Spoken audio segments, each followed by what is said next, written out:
When a liberal TV host accused Trump's rising star, Karoline Leavitt, of a scandalous affair, the world was glued to their screens. But as the story unraveled, shocking truths emerged that no one saw coming. Before continuing this amazing story, let us know where you're watching from. Also, subscribe to the channel for daily upcoming stories like this. Let's begin the story. Alex Carter leaned back in his chair, staring at the email on his screen. The subject line read, "Explosive Scandal, Trump and Leavitt Affair." His heart raced. This could be the story of the year. "You seeing this?" Alex called out to his producer, Sarah, who was sipping coffee at her desk. Sarah walked over, her eyes scanning the email. "Anonymous tip? No evidence? Alex, this is risky?" "Risky?" Alex smirked. "This is gold. Trump's people have been untouchable for too long. If there's even a hint of truth here, we need to expose it." Sarah hesitated. "What if it's fake? We could get sued." "We'll phrase it carefully," Alex said, already typing notes for his script. "We'll say alleged and unverified, but the public deserves to know." That night, Alex sat under the bright studio lights facing the camera. "Good evening, America. Tonight we have a shocking report. Sources claim that Secretary Karoline Leavitt and former President Donald Trump are involved in a secret affair. While these allegations are unverified, they raise serious questions about the integrity of our leaders." The segment went viral within minutes. Social media exploded. Hashtags like "Don Trump Leavitt Scandal" and "Media Witch Hunt" trended worldwide. Karoline Leavitt was at home when her phone started buzzing nonstop. She picked it up, her heart sinking as she read the headlines. "What the hell is this?" she muttered. She called her press secretary. "We need a statement. Now. This is insane." By morning, Karoline stood at a podium, her voice steady, but her hands trembling. "These allegations are baseless and defamatory. I have always conducted myself with integrity, and I will not let these lies define me." Meanwhile, Trump's team was already in action. His lawyer, Alina Habba, released a statement. "This is a disgraceful attempt to smear President Trump and Secretary Leavitt. We will be filing a defamation lawsuit against Alex Carter and his network." The public was divided. Some believed Alex, calling him a hero for exposing corruption. Others accused him of spreading fake news. Alex watched the chaos unfold from his office, a satisfied smile on his face. "This is just the beginning," he said to Sarah. But Sarah looked worried. "Alex, what if we're wrong? What if this blows up in our faces?" Alex shrugged. "In this business, you either take risks or get left behind." Little did he know the risk he took would change his life forever. Karoline Leavitt's life turned into a nightmare. Reporters camped outside her apartment, shouting questions every time she stepped outside. "Ms. Leavitt, did you have an affair with Trump? Are you resigning?" She avoided eye contact, rushing to her car. Inside, she took a deep breath, trying to steady her nerves. "I didn't do anything wrong," she whispered to herself. At work, her colleagues avoided her. Whispers followed her down the hallways. "Do you think it's true? She always seemed so perfect." Karoline felt isolated, but she refused to back down. "I'm not resigning," she told her boss. "I won't let them win." Meanwhile, Trump was furious. "This is a witch hunt," he tweeted. "Alex Carter is a liar and a fraud. We're taking him down." His supporters rallied behind him, flooding social media with messages of support. "Stand strong, Mr. President. The media is the real scandal." Alex, however, was riding high. His ratings soared, and he felt invincible. "See," he told Sarah, "this is what happens when you take a stand." But cracks were starting to show. The anonymous tipster stopped responding to emails. Alex's legal team grew nervous. "We need evidence," they warned. If this goes to court, we're in trouble. Alex brushed them off. We'll find something. These people always slip up. Then, the lawsuit arrived. Trump's legal team demanded a public apology, a retraction, and $50 million in damages. Alex laughed when he read it. They're bluffing. They can't prove anything. But Sarah wasn't so sure. Alex, what if they're not bluffing? What if we're the ones who can't prove anything? For the first time, Alex felt a flicker of doubt. But it was too late to turn back now. Karoline Leavitt sat alone in her office, the blinds drawn. The once bustling space felt like a prison. Her phone buzzed constantly, reporters, colleagues, even friends asking for her side of the story. She ignored them all. Her mind raced back to the beginning when she first joined the Trump administration. She had been so proud, so determined to prove herself. I'll show them what I'm made of, she had told her mother. Now those words felt hollow. A knock on the door startled her. It was her assistant, Emily. Karoline, the press conference is in an hour. Are you ready? Karoline nodded, though she didn't feel ready at all. She stood in front of the mirror, adjusting her blazer. You can do this, she whispered to her reflection. At the press conference, the room was packed. Cameras flashed as Karoline stepped up to the podium. Thank you for being here, she began, her voice steady. I want to address the recent allegations against me. They are false, completely and utterly false. She paused, taking a deep breath. I have dedicated my career to serving this country with integrity. These baseless accusations are not just an attack on me. They're an attack on every woman who dares to succeed in a male-dominated world. The room erupted with questions. Do you have proof the affair didn't happen? Will you sue Alex Carter? Karoline held up a hand. I trust the truth will come out. Until then, I will continue to do my job. Thank you. As she walked off the stage, she felt a small sense of relief. But the fight was far from over. Donald Trump was in his office, pacing back and forth. This is ridiculous, he barked at his team. Alex Carter thinks he can mess with me? I'll bury him. His lawyer, Alina Habba, nodded. We've filed the lawsuit. The network is already panicking. They know they don't have a leg to stand on. Trump smirked. Good. Let's make an example out of him.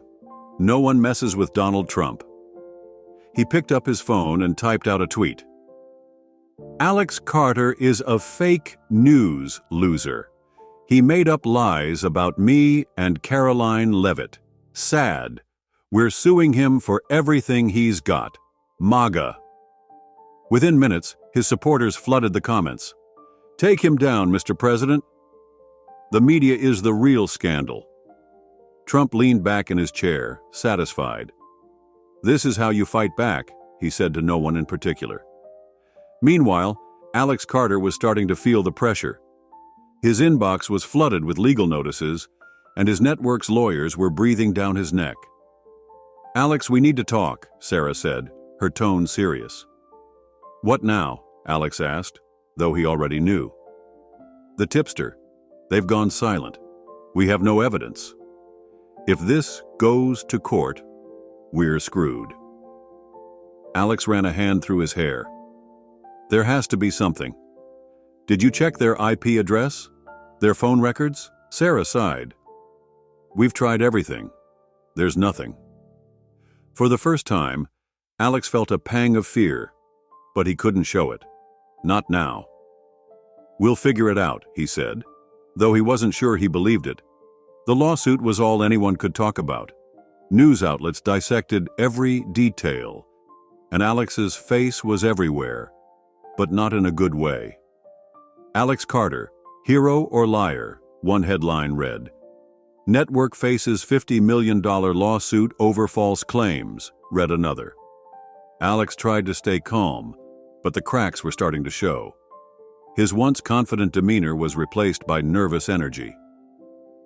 One night, After another grueling day of legal meetings, Alex sat alone in his apartment, a glass of whiskey in his hand. He scrolled through the comments on his latest segment. "You're a disgrace, Alex. Fake news. I used to trust you. Not anymore." He slammed his laptop shut, his hands shaking. "They don't understand," he muttered. "I was trying to do the right thing." The next day, the network called an emergency meeting. Alex walked into the boardroom, his stomach in knots. "Alex," the CEO began, his tone cold, "we've decided to let you go." Alex's heart dropped. "What? You can't do this!" "We have no choice," the CEO said. "The lawsuit is too big. We need to distance ourselves from this mess." Alex stared at them, his mind racing. "I made this network what it is. You can't just throw me under the bus." But the decision was final. By the end of the day, Alex was out of a job. He packed up his office in silence, his colleagues avoiding eye contact. Sarah was the only one who stayed. "I'm sorry, Alex," she said softly. Alex shook his head. "Don't be. I brought this on myself." As he walked out of the building for the last time, he felt a strange mix of anger and regret. He had always believed he was untouchable. Now, he realized how wrong he had been. 2 weeks after Alex Carter was fired, a bombshell report hit the news. Investigative journalist Lisa Monroe published an expose revealing that the anonymous tip about Trump and Karoline Leavitt had been fabricated. The tipster, a political operative named Mark Harris, had been paid by a rival group to destabilize the Trump administration. "I never thought it would go this far," Mark confessed in the article. "I just wanted to stir up some trouble. I didn't expect Alex Carter to run with it without proof." The story spread like wildfire. Social media exploded with reactions. Alex Carter was set up. "This is why you don't trust the media." "What about Karoline Leavitt? She deserves an apology." Karoline read the article in her office, her hands trembling. Relief washed over her, but it was mixed with anger. "They ruined my life over a lie," she muttered. She called a press conference that same day. "The truth is out," she said, her voice strong. "These allegations were false from the start. I hope this serves as a reminder of the damage that can be done by reckless journalism." Meanwhile, Alex Carter sat in his dimly lit apartment staring at the article on his laptop. His heart pounded as he read Mark Harris's confession. "I was used," he whispered. "I was a pawn." He picked up his phone and called Sarah. "Did you see the news?" "I did," Sarah said quietly. "Alex, this changes everything." "Does it?" Alex asked bitterly. "I'm still the guy who ran a fake story. I'm still the guy who got fired." Sarah hesitated. "Maybe it's time to apologize. To Karoline. To the public. It's the only way to start rebuilding your reputation." Alex sighed. "I don't know if an apology will fix this." The network issued a public apology to Karoline Leavitt and Donald Trump. "We deeply regret the harm caused by our reporting," the statement read. "We are committed to upholding the highest standards of journalism." But the damage was done. Alex Carter's career was in ruins. He tried to pitch stories to other networks, but no one would touch him. "You're too controversial," one producer told him. "Maybe in a few years, when this blows over." Alex felt like a ghost, wandering through a world that had moved on without him. He spent his days scrolling through job listings and his nights drowning in regret. One evening, he mustered the courage to call Karoline. "Karoline, it's Alex Carter," he said when she answered. There was a long pause. "What do you want?" she asked coldly. I wanted to apologize," Alex said, his voice shaking. "I was wrong. I should have verified the story before running it. I'm sorry for what I put you through." Karoline sighed. "Your apology doesn't change what happened. My life was turned upside down because of you." "I know," Alex said, "and I'll have to live with that for the rest of my life." Karoline was silent for a moment. "I hope you've learned something from this, Alex. Goodbye." The call ended, and Alex sat in silence, feeling more alone than ever. Donald Trump, meanwhile, was thriving. He held a rally the day after the truth came out, basking in the spotlight. "The fake news media tried to destroy me," he told the crowd. "But we fought back, and we won. They thought they could take us down, but they underestimated us. We are stronger than ever." The crowd erupted in cheers. "4 more years," someone shouted. Trump grinned. "And let's not forget Karoline Leavitt, a strong, brilliant woman who stood up to these liars. Karoline, you're a hero." Karoline watched the rally from her office, a small smile on her face. She had survived the scandal, but it had changed her. She no longer trusted the media, and she was wary of the political world she had once loved. "Maybe it's time for a change," she said to herself. Alex Carter's life was a shadow of what it once was. He took a job writing for a small online blog, far from the glitz and glamour of primetime TV. One night, he sat in his apartment, watching the news. A new scandal was breaking. A congressman caught in a corruption scandal. The cycle was repeating itself. Alex shook his head. "Nothing ever changes," he muttered. He thought about Karoline, about Trump, about the choices he had made. He had wanted to be a hero, to expose the truth. Instead, he had become a cautionary tale. As the news played in the background, Alex picked up a pen and started writing. Maybe he couldn't fix his mistakes, but he could tell his story. Maybe someone would listen. Guys, thanks for watching. I hope you enjoyed this story.